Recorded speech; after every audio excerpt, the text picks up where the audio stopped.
முழங்காலுக்கும் கொட்டத்தலைக்கும் முடிச்சு போடுவது என்பார்கள்.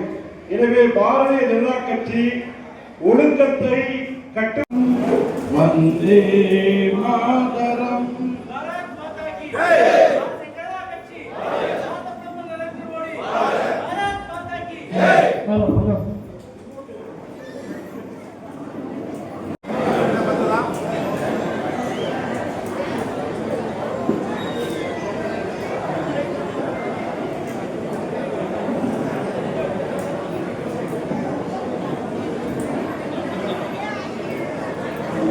மாதரம் வந்தே மாதரம் சுப்ரஜோத்ஸ்னா புலகிதயாமினி புல்ல குசுமி. திருவிழா எது என்று சொன்னால் இந்த சுற்றுப்பட்டு கிராமம் அத்துணையும் லட்சக்கணக்கில் குவிந்து விழா எடுக்கக்கூடிய ஒரு தெய்வம், ஒரு தேவதை.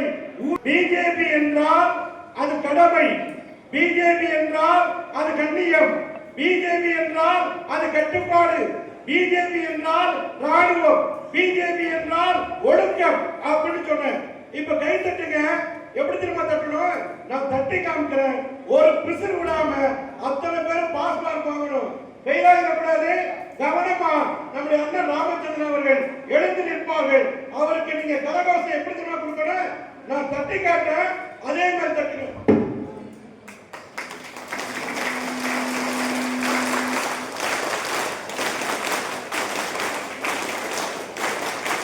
நடந்து சென்ற பாதை இந்த பாதை, கடவுள்கள் நடந்து சென்ற பாதை இந்த பாதை. ஒரு தெய்வம், ஒரு தேவதை, ஊர்காவல் தெய்வம், நம்முடைய எல்லை காவலாளியாக இருக்கக்கூடிய சொன்ன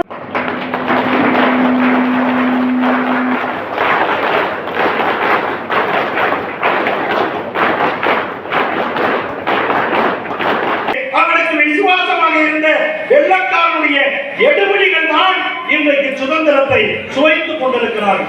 ஆக வெள்ளக்காரன் போனா கொள்ளக்காரன் வந்தான், கொள்ளக்காரனை வெள்ளக்காரனையும் விரட்டி அடிக்க வேண்டும்.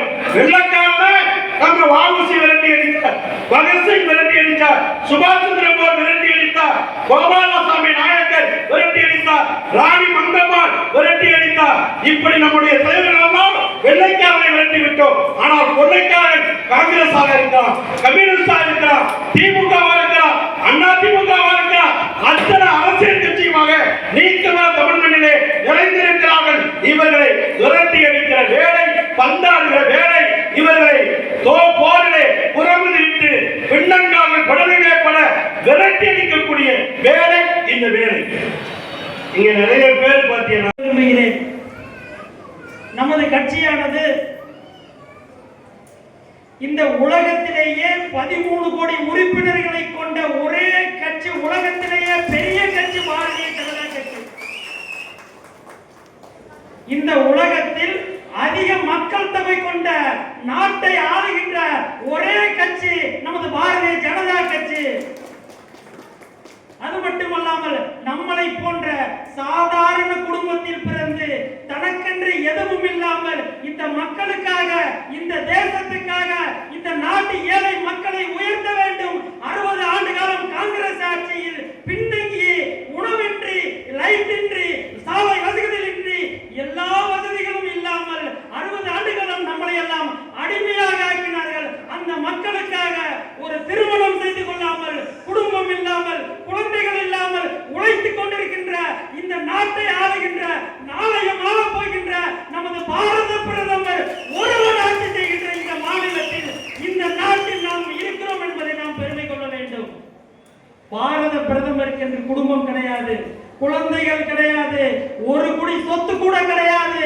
இந்த நாட்டுக்காக, நாட்டு மக்களுக்காக, இந்த உலகத்திலெல்லாம் மூத்தவர்கள், தமிழர்களின் பண்பாட்டையும் பாரம்பரியத்தையும் இந்த உலகத்துக்கெல்லாம் மூத்தவர்கள் தமிழர்கள் என்று சொல்லி நம்மளை எல்லாம் பெருமைப்படுத்தி வந்திருக்கிறார்கள் உலக அரங்கில்.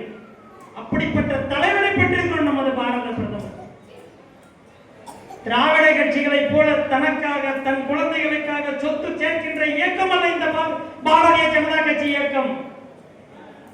நான் இந்த இடத்தில் இருக்கிறேன் என்றால் எங்க அப்பா ஒரு சாதாரண விவசாயி, இன்றும் எனது தாய் இன்று விவசாய வேலை தான் செய்து கொண்டிருக்கிறார்.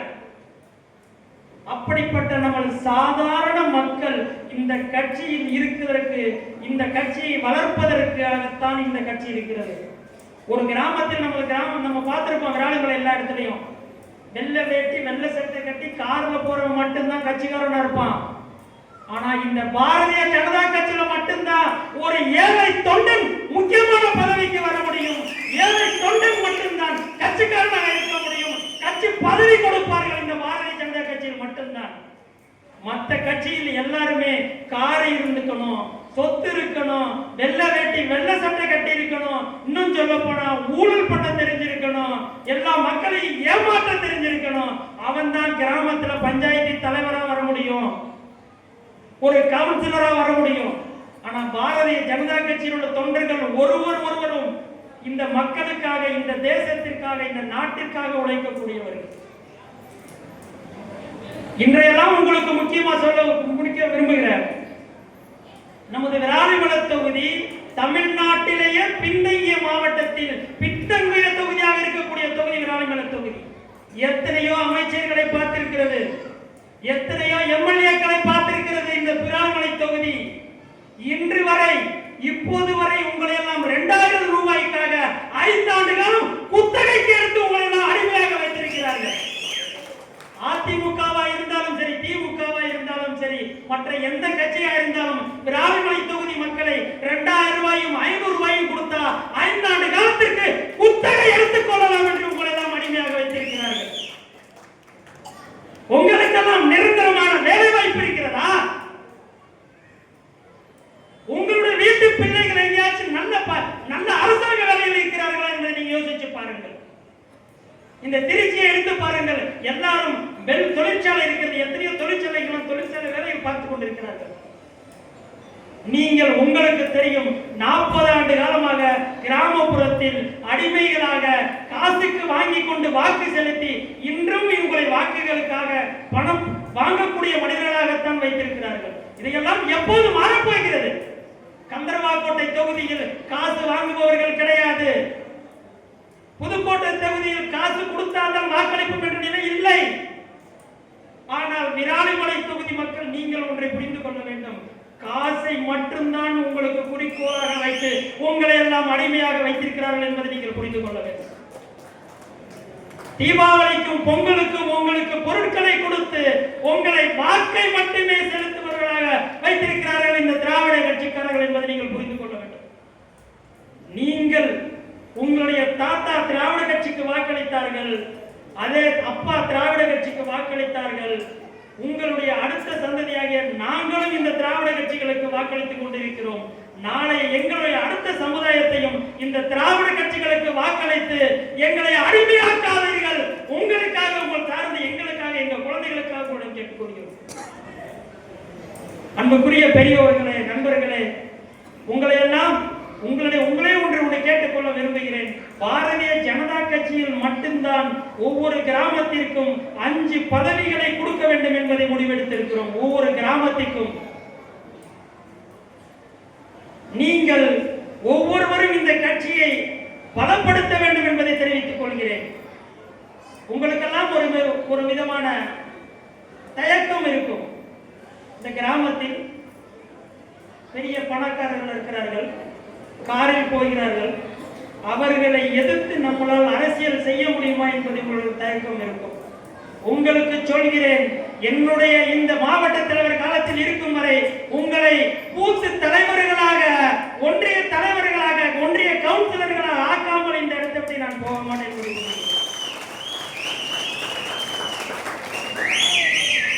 நமது மாவட்டத்தில், நமது தொகுதியில் இருக்கக்கூடிய 265 பூத்துகளிலும் பூத்து கிளை தலைவர்களை ஒரு வலிமை வளர்ந்தவர்களாக, மாற்று கட்சியினரும் மதிக்கக்கூடியவர்களாக ஆக்காமல் இந்த பதவியை விட்டு நான் விலக மாட்டேன் என்பதை தெரிவித்துக் கொள்கிறேன். காரணம், உங்களை போன்று சாதாரண குடும்பத்தில் இருந்து வந்தவன் நான். அமைச்சர் அல்ல, எம்எல்ஏ அல்ல, எங்க தாத்தா எம்எல்ஏ அல்ல, மினிஸ்டர் கிடையாது. ஆக ஒவ்வொருவரும் நீங்கள் புரிந்து கொள்ள வேண்டும், சாதாரணவர்கள் தான் அன்று இருந்தவர்கள் இன்றைக்கு பெரிய இடத்தில் வந்திருக்கிறார்கள். ஆக நமது வாக்குகளை பணத்திற்காக செலுத்தாமல் நம்முடைய சந்ததிகளுக்காக நமக்காக வாக்கு செலுத்துங்கள், கட்சியை பலப்படுத்துங்கள். நாம் ஒரு நாள் ஆட்சியை அமைப்போம். பாரதிய ஜனதா கட்சி இந்த ஆட்சியில் வரும்பொழுதுதான் நமது நாட்டிற்கும் தமிழகத்திற்கும் குடிக்கோளாக ஆக்காமல் சாலை வசதிகளை கிராமப்புறங்களை பெற்று நமது சந்ததிகள் வாழ முடியும். அந்த சந்ததிகளுக்காக நீங்கள் பாரதிய ஜனதா கட்சிக்காக உழைக்க வேண்டும், உழைக்க வேண்டும், உழைக்க வேண்டும் என்று கூறி விடைபெறுகிறேன்.